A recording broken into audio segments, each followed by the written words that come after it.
Shalom semuanya, damai dari Sang Bapa di dalam Yesus Kristus menyertai kita sekalian. Alkitab mencatat bahwa semua orang telah berdosa. Sejak kejatuhan nenek moyang kita yakni Adam dan Hawa di dalam dosa, maka tak seorang pun yang benar di hadapan Allah, karena semua orang telah berdosa dan rusak oleh karena dampak dari pemberontakan itu. Di mana kejatuhan manusia ke dalam dosa tidak hanya merusak relasi manusia dengan Allah, di mana Allah dan manusia tidak dapat lagi bertemu, tetapi kejatuhan itu sekaligus membawa dampak yang baru dan dampak yang lain, yaitu Allah harus membinasakan manusia yang berdosa karena Ia adalah kudus. Sehingga dengan demikian keadilan Allah menuntut Ia untuk membinasakan manusia karena Ia adalah kudus dan kita adalah berdosa. Bahkan Nabi besar Yesaya dalam Yesaya 64 ayat 6 berkata bahwa tak seorang pun yang layak di hadapan Tuhan, di mana perbuatan baik dan kesalehan kita seperti kain kotor di hadapannya, yang berarti bahwa sejak Adam hingga sekarang tak satu pun yang pernah hidup benar dan kudus di hadapan Allah oleh karena dosa.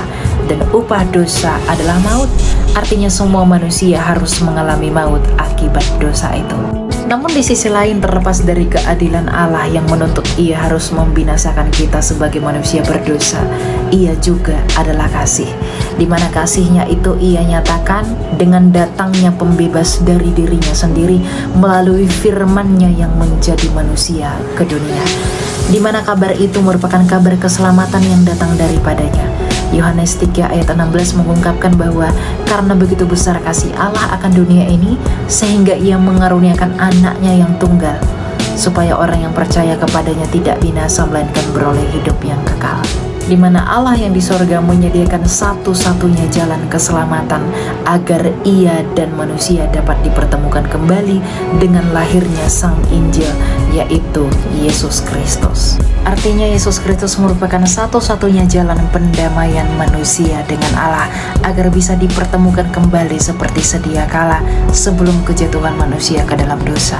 Dan ternyata pertemuan dan pendamaian itu harus dilakukan menurut kesetiaannya kepada hukumnya sendiri, yaitu tidak ada pengampunan tanpa penumpahan darah.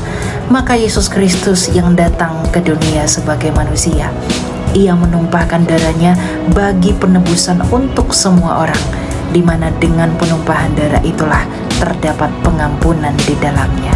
Maka semua orang yang percaya kepadanya dan percaya kepada penebusan di dalam Injil salib akan diselamatkan, di mana manusia tidak lagi diselamatkan oleh karena perbuatan baiknya yang kotor, tetapi diselamatkan oleh karena imannya kepada karya Allah di dalam salib, yaitu kematian Yesus Kristus Sang Mesias itu. Karena salib adalah wujud kasih Allah kepada manusia, maka kita pun harus memberitakan Injil, kabar baik di dalam salib ini kepada semua orang. Kita tidak perlu memaksa mereka percaya kepada salib itu, dan kita tidak perlu memaksa mereka percaya kepada Yesus Kristus.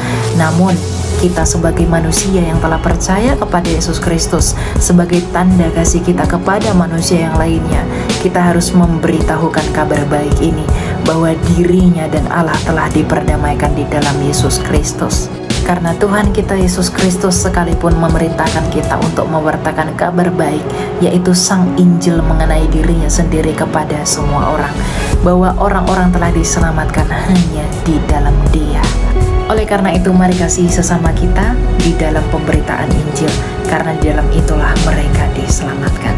Perdengarkanlah kabar baik ini kepada semua orang, agar semua orang memuliakan Bapa kita yang ada di sorga. Satu hal yang ingin saya sampaikan mengenai perkabaran dan pemberitaan Injil: berbahagialah orang yang kehilangan nyawanya oleh karena Injil dan di dalam nama Tuhan, karena ia akan mendapatkannya. Dan orang yang memelihara nyawanya, ia akan kehilangannya. Oleh karena itu, di dalam Injil inilah kita berdiri teguh, karena Injil adalah kasih Allah kepada manusia. Maka kita pun harus memberitahu kasih Allah itu kepada semua orang, tentu dengan cara yang baik dan cara-cara yang dikehendaki oleh Allah. Tuhan memberkati. Selamat memberitakan Injil, dan kasihilah Allahmu, kasihi sesamamu, dan kasihilah musuhmu. Tuhan memberkati. Yesus Kristus menyertai kita sekalian.